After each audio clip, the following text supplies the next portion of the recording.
हमारे यहाँ कोई भेद नहीं, कोई वर्ण नहीं, कोई संप्रदाय नहीं, कोई मजहब नहीं, हम तो सब में हैं और सबके हैं। हमारे यहाँ ही कौन डरा सकता है? वो जीव जो पूछेगा हम उसको मार्गदर्शक कर सकते हैं। बहुत आ सकते हैं, ताओ वाले अलग आ सकते हैं, कन्फ्यूशियस आ सकते हैं, और भी कोई जो हो वो भी आ सकते हैं, क्रिश्चियन आ सकते हैं। लेकिन फिर वही बात आ जाती है कि इसीलिए एक कोई चीज का होता है। महात्मा होने का मतलब ये होता है कि जिस प्रकार ईश्वर निर्वयव है, एक रस है, व्यापक है, शुद्ध है, बुद्ध है, जन्मा चिंतन अनित्य रखे अज है, वो सबसे बाहर है और सबके अंदर है।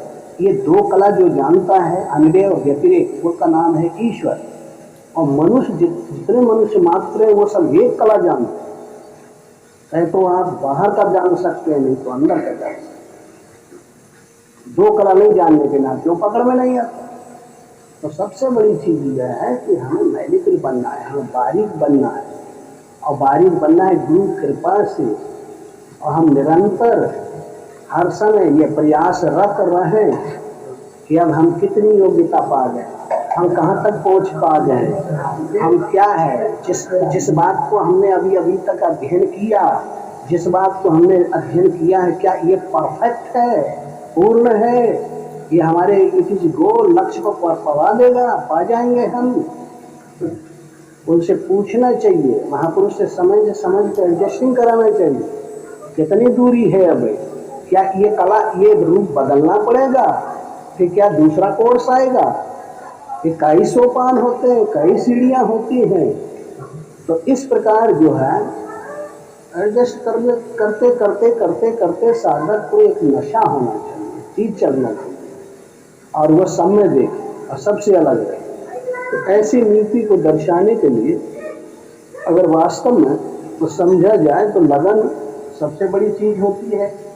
और ऐसे लगनशील जो अनुशासित विद्यार्थी हैं, अरे साधक हैं, तो वो ले आ सकते, वो अनुशासन को सार्थक कर सकते हैं और सदुपयोग कर सकते हैं। और वास्तव में जो करते नहीं, सुनते रोज, करते नहीं, प्रवचन सुनते जरूर। हम जब प्रवचन करते हैं तो रोज 10 जने आके बैठते हैं। अब उद्देश्य वही है जो एक प्रश्न बीच में उठा था तो मंदिर में जाना, तो मूर्ति के दर्शन, ऐसा कुछ रहा है प्रश्न, तो मूर्ति फायदा नहीं देती है। अरे भाई अब दिनों रात महात्मा तो चिल्ला रहे हैं, तुम ऐसा कर, हुआ नहीं कर रहे। हुआ यह है कि महात्मा जी के पास इसके लिए थोड़े हम आए हैं, हम तो महात्मा जी के पास इसलिए आएंगे हमारी प्रमोशन हो जाए, हमारी तरक्की हो जाए, और हम हैं उन्हीं के। और ऐसे वैसे भगत नहीं, अंतरिम भगत थे। तो बताइए कि वो अगर अनुशासन कायम कर पाएंगे, ये सोचने की बात। हम तो ये कहते हैं कि अनुशासन तो उनके लिए उचित और संगत जरूरी है कि जो हमारे उपदेशक हैं, जो अनुशासन हमें रखना चाहते हैं, बस उनके अनुसार हम खड़े चलें। यही अड़गड़ बाबा जिस समय अनुसुईया जी में आए थे तो हम लोग बड़े ठाट फूट से रहते थे, तौलिया वलिया घेर के, तो ये आए तो कहे बोले ये महात्मा थोड़ा है कि तौलिया वलिया रखे। महात्मा तो वो होते हैं जो बिल्कुल जिस रोज से ईश्वर की लगने में लग गए, तो खाना पीना क्या, पानी पीना क्या, और कोई मतलब, बस सूख जाए, मर जाए, खत्म है। पूछो, इनके यही प्रश्न है। अच्छा, और बस, और किए इन्होंने। फिर कुछ ही दिनों में हम लोग बहुत समझाए, लेकिन नहीं आए। आखिर एक रोज महाराज ऐसी भूमि पर बैठे थे, और ये गोड़ वहां टेक के धोती पर उठाए गरीब महाराज। उस समय की भाषा यहाँ की नहीं, जय जय सिया राम रहे उस समय। हम लोग तो हंसते हंसते बैठल रह जाए की भाषा, राजस्थानी भाषा, गरु महाराज। और वह हमरे इशारा में अब भुजे चले जाए, कहे डंडा तो वह सारे को यही मार डालेगा। और ये बिल्कुल तुल के यहाँ खड़े हो गए गरु महाराज। अब चले आ रहे हैं, अब उनके ऊपर अटैक कर, तो कहेगा पागल है क्यों आए। और इन कह रहा है कि महाराज जो हम उद्देश्य आए वो हमें मिले, और यह जो है ये उपदेश नीक नहीं लागत है, ये रामायण पढ़ो तो गीता पढ़ो तो ये पढ़ो ये बुझले 1 घंटा एक है। अब महापुरुष रहे जो भी उनकी भावना को पकड़े होंगे, लगाए 4-6 डंडा जो कुछ किए हो अपन धागे लगा लिए, फिर पेड़ जो है जंगल पकड़ लिए, जब भजन नहीं करते तो बाकी चीज तुम्हारे सारी कमियां कूट काट के नहीं तो सीधा नदी की बगली से निकल करके ये ऐसे सीधा 4-5 किलो 6 किलोमीटर पे जंगल में जाके बैठे, 15 रोज वहीं बैठे रहे, ना पानी ना अन्न ना कोई मदद, और बहिर हुई है, न सुनाई पड़े नहीं को लकड़ी हो। वहाँ बड़े गोरू चराने वाले ऐसे पाए, तो वहाँ भागे भागे कुछ यहाँ आए कि महात्मा मरा पड़ा है वहाँ। तो फिर ये वो कुछ जानते रहे इनको, तो वो पर्चे के निकल गए, तो ऊपर डोरी बनी तो बांस की टांग के वहाँ से ले आए, लाते रहे, तो कोई यहाँ से भी फिरने वाला। फिर 4-6 महीने इनकी मरम्मत भई, तब जा करके सुनाई पड़ने लगा।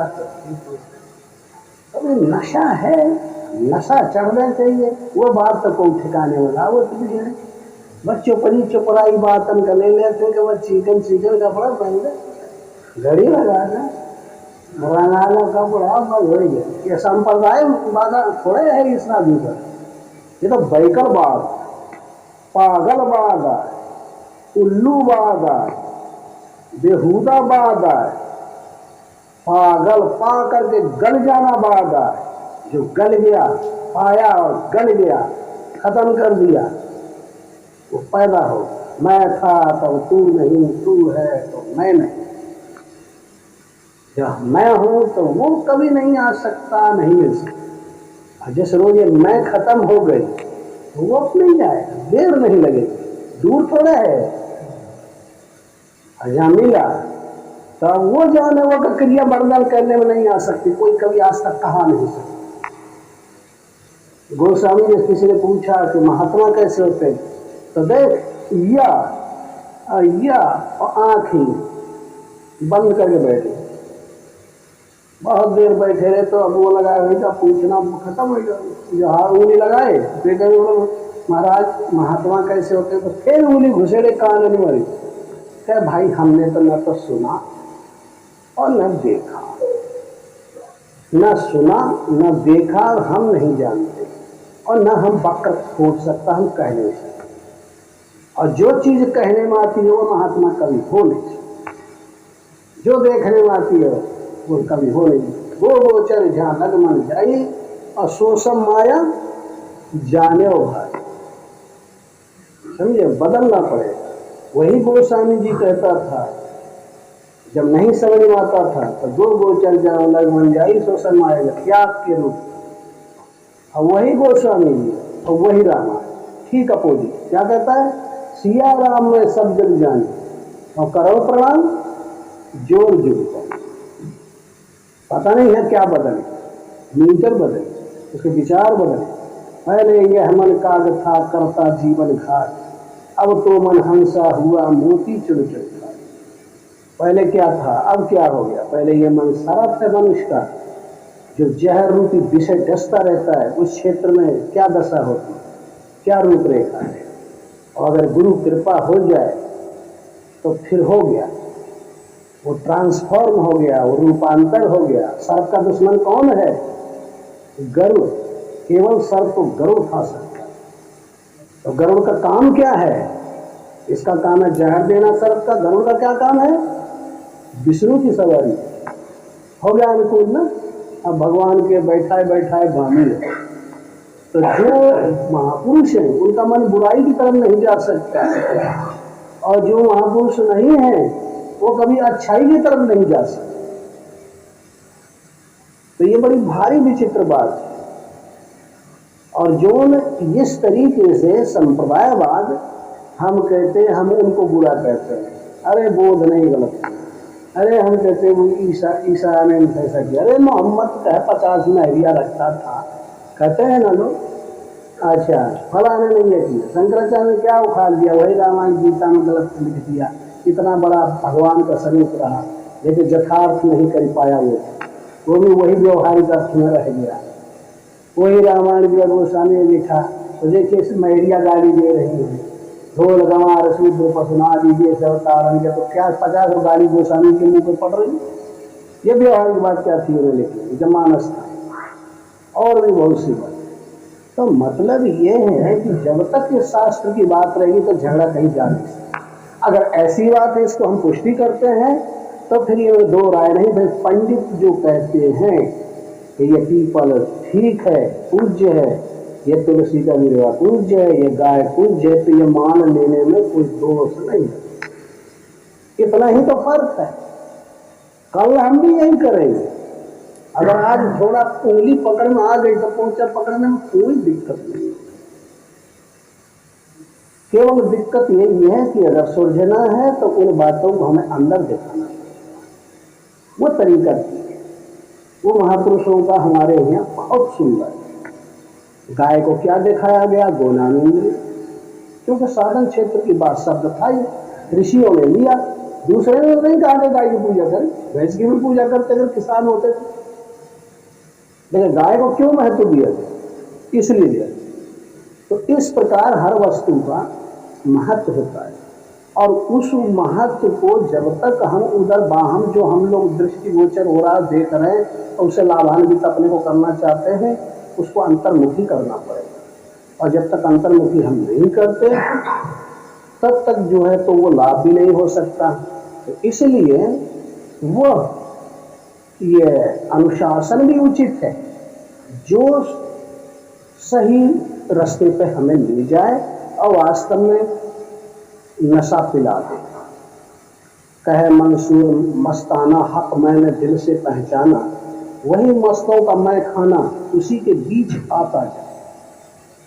कहे मंसूर मस्ताना हक मैंने दिल से पहचाना, वही मस्तों का मैं खाना उसी के बीच आता जाए। ये तो हो गई कहानी, मंसूर दाम का कोई मियाँ होगा, फकीर होगा, उसने बना दिया। लेकिन अब हमें तुम्हें वो क्या दे सकते, ताल का कितना बड़ा डिफरेंस हो गया, कितना अंतर हो गया, कितना रूपांतर हो गया। वो नहीं देगा, अब देगा तो कैसे देगा, तुम्हारा अब तुम सोचो, इसको एडजस्टिंग करो। मन है तुम्हारा मंसूर, ये मन जो है सूरवीरता धारण कर ले, क्या जो आगे उपयुक्त बातों में आने वाली। मन कहे मंसूर मस्ताना, साधक के मन को इतना वेगवान होना चाहिए, इतना सही लाइन में चलने वाला होना चाहिए। कहे मंसूर मस्ताना हक मैंने दिल से पहचाना, मैं समझ जाऊंगा मेरा कहाँ लक्ष्य है, मुझे कहाँ पहुंचना है। वही मस्तों का मैं खाना, मैं जानता हूं कि जहां जहां से जो मस्त हुआ है, जो फकीर हुआ है, जो महापुरुष हुआ है, जो ईश्वर को प्राप्त किया है, वो उसी जगह से नशा पाए हैं, वहीं से ज्ञान या भक्ति रूपी नशा मिला है, मैं जानता हूं। ये नशा जब तक चढ़ नहीं जाएगा, स्वअहंकार, शुद्ध स्वअहंकार, और इसके आवेश नहीं आ जाएगा, तब तक मंजिल तय नहीं हो सकती, चढ़ाई पूरी नहीं हो सकती। जब तक नशा नहीं होगा तब तक वो तय नहीं होगी, तय नहीं होगा, चढ़ नहीं पाएगा। तो उसी के बीच आता जाए। कोई नशा है, ऊपर आता है तो राह, नीचे जाता है तो मन, रटे रहो। मन मूर्ख सोवत महाचेतन को नहीं चैन, ये मन मनुष्यों का सदैव मस्ती काट रहा है। सो खाओ पियो जागो, बोलो बताओ, सब कुछ करो, विषय करो, भला करो बुरा करो, देखिए कोई मतलब नहीं, श्वासा से कोई मतलब है, हर समय में चल रहा है। रा मा ओ मा ओ मा, हर एक के अंदर जाप हो रहा है। निरंजन माला घट में फिरे दिन रात, नीचे आवे ऊपर जावे, श्वास श्वास चली जाए। संसारी नर समझत नाही, बिरथा जन्म बिहात, निरंजन माला घट में फिरे दिन रात। तो भैया इसमें लगना पड़ेगा, हमको लगना पड़ेगा, आपको लगना पड़ेगा, सबको लगना पड़ेगा। और लगते लगते यही में लीन हो जाना, ये नशे में चूर हो जाना। ये नशा फिर उतरे ना, इतना नशा लेना, फिर ये बाहरी असर ना हो, खाने के संस्कार ना पड़े। और 50% रुपए में कितने पैसे होते? 100। हाँ, कम से कम 50-60 पैसा, 55 पैसा, 60 पैसा नशा तुम्हारे ऊपर हर समय रहना चाहिए। तो भक्ति का नशा, ज्ञान का नशा, अपने स्वरूप का नशा, अपने गुरु का नशा, अपने इष्ट देव का नशा। अगर वो नशा इतना न रहा तो ऐसा नहीं कि हम बाबा बन गए, 10 रुपया की खुराक खाते हैं किसी भगत के यहाँ, अब 2 रुपया का भजन करते हैं। गधा बनना चाहिए। कर्म किसी को छोड़ नहीं सकता, चाहे बेस बनाओ, चाहे यूनिफॉर्म बनाओ, चाहे ड्रेस बनाओ, चाहे कोई दूसरा, चाहे मुड़ाओ चाहे रखाओ, ये नहीं कुछ कर सकता। बाहरी आकार अंदर के आकार में कोई फर्क नहीं दे सकता। इसलिए सबसे अच्छी बात तो यह है कि महापुरुषों के यहाँ जो जो पले हैं, आप घर में रहते हैं, कोई दिक्कत नहीं, आप क्यों निराश हो? आपका महान सौभाग्य है कि आपको एक अच्छे महापुरुष का संपर्क मिला। आपको धन्य अपने को मानना चाहिए और 2 शब्दों को ग्रहण करना चाहिए, और उन शब्दों को लेकर के आप लगिए और पता लगाइए कि मैं कौन हूं, मुझे क्या करना चाहिए। और क्रमशः बढ़े, नहीं हिम्मत है तो क्रमशः बढ़े, टाइम निकाल ली, पीरियड बना ली। यही अनुशासन कहता है। अनुशासन यह नहीं कहता कि हम हर बात सुने और इधर की बात उधर निकाले आए, उधर की बात उधर निकाले आए। कोई सेठ था तो दुकान पर बैठा रहता था और 50 साल से भागवत कहीं होती थी मंदिर में, बड़े आदमी कोई कराता था, पंडित हमेशा कथा कहता था, कोई सुनने रोज जाता था 1 घंटा, और नियम था जब तक कथा होता तब सुनते थे। तो लड़का को दुकान में बैठ, तो कोई बड़ा आदमी आ गया 10-5 हजार रुपया का सामान लेने, तो लड़का को डांटा। वो किसान आदमी क्रूर स्वभाव के होते हैं, क्योंकि ठंडी गर्मी सर्दियों के मुंडे से गुजरती है, जब बोलेंगे तो आगे हंस बोलते, सेठ कहाँ है? तो सेठ भी तो गए वहाँ कथा सुनने, चल भाग जल्दी बैठ जाए, हमें सामान लेना, शादी है हमारे। तो अब मोदी भी कहाँ इतने ताकत, लड़का भागा पहुंचा होगा, कहानी में कहा, बोले पिताजी पिताजी हम बड़े जमींदार आ गए और उसको सामान लेना है, आप जल्दी चलिए। अरे कैसे जल्दी रोको, और मैं अभी आता हूँ। अरे ये पंडित साला पता नहीं क्यों ये ठंडा इतना बढ़ा दिया, नहीं वो तो खत्म कर देता था। 2 गाली पंडित को भी पड़ी और फिर भर बटाया, और इतने में चितुडन लगा रहा। लेकिन फिर लड़का को खदेड़ा, उसमें काहे खड़ा होने दो, नंबरदार ही था। तो फिर पहुंचा तो वो लड़का, जब फिर कथा समापन हुआ तो वो वक्ता कह रहे थे कि भगवान कृष्ण भगवान उपदेश कर रहे थे प्रेमी और गोपियों को, गोपों को, देखो मेरे पीछे तुम लोग लगे हुए, देखो मेरे स्वरूप को जो एकाकी तरीके से प्रत्याहार रूप से मैं जहाँ हूँ जैसा हूँ, मेरे को अपने नेत्रों और हृदय में बसा लेगा, और फिर वो इधर देखता है, मुझे देख कर तो फिर इधर देखता है। तो पेड़ न दिखाई पड़े मैं ही वहां दिखाई पड़ू, जल न दिखाई पड़े मैं ही दिखाई पड़ू, बच्चा को देखो अपने को तो वो बच्चा मेरा रूप बन जाए, स्त्री को देखो तो मेरा रूप को तो क्रीट और जो बंसी बन जाए। तब मैं उस भगत के आगे आगे नाचता हूँ, उसका कहना करता हूँ और उसके वशीभूत हो जाता हूँ। तो वो जो लड़का वो बुलाने जाता था, वो के संस्कार पड़ गए, वो सुनने लगा और ये बढ़िया ढंग से एडजस्टिंग हो गए उसके दिल दिमाग में, तो बस वो पागल हो गया। वो तो ना भागवत जानता था, ना कुछ जानता, ना अनुशासन जानता था। जब वो संस्कार पड़ गए अंतःकरण में तो हो गया वो वही खड़ा बूथ के, लेकिन वही जो देख रहा जो मिल गया ना वो मंत्र अंदर काम कर गया, वो नशा चढ़ गया। तब बस ये पेड़ की तरफ देखा तो कृष्ण दिखाई पड़ रहे हैं, तो पीताम्बर पहने हुए, पैर पर पैर चढ़ाए हुए हैं और बरमाला पहने हैं, ये पहने हैं, मोर मुकुट लगाए हुए हैं, और ऐसे इस ढंग से बंसी बजा रहे हैं। अब पेड़ नहीं दिखाई पड़ रहा है, ये देख रहा था, ये देख रहा था, वो कर जो है दत्त चित्त हो गया। अब वो धकेला में कहा भंचा पागल हो गया, सारे जल्दी चल दुकान को लंबरदार के रोकने, मैं अब आ रहा हूँ, अब चल दिया। तो वो सुनवे न करे, इधर देखे तो पिता में देखे तो उसमें देखे तो उसमें देखो, ऐसी हालत हो गई, पागल हो गया, पाके और गल गया। जब ये दशा उसकी हुई तो इतने में वो ढटोरा ढटोरा लो सेठ चलाया, तो दुकान में देखो तो दो ठे गाय, गल्ला की दुकान थी, उन्हें खा रही थी, बाजार में सारी गाय घूमते रहती है। तो सेठ के तो हालत खराब हो, तो भागा वही लड़का के छोड़कर दो डंडा मारा वो गाय से, खाए ले आते सब गल्ला। तो वो लड़का बिल बिला के गिर, वो पीछे गाय आगे थी, वो भी डंडा मारा, तो बिल बिला के गिर गया तो रोने लगा। तो लेकिन वो लगन उसी में लगी रही। तो कहा बोल साले तुम क्यों गिर गया, क्यों चिल्ला, मैंने तो गाय को मारा। तो कहे नहीं पिताजी ऐसी बात नहीं, मैंने गाय में और गल्ले में और मेरे में तीनों में मैं एक तानता कर रहा था, जो मंत्र पर गुरु लोग बता रहे थे, वहाँ व्यास बताया था, उसकी मैं परीक्षा में हूँ। तो गाय में भी वही कृष्ण दिखाई पड़ता रहा, गल्ले में भी वही दिखाई पड़ता रहा, मेरे में भी वही दिखाई पड़ रहा, अब में दिखाई पड़ रहा था, मैं एक तानता कर रहा था, इसलिए आपने मारा उसको, लेकिन लगी मेरे।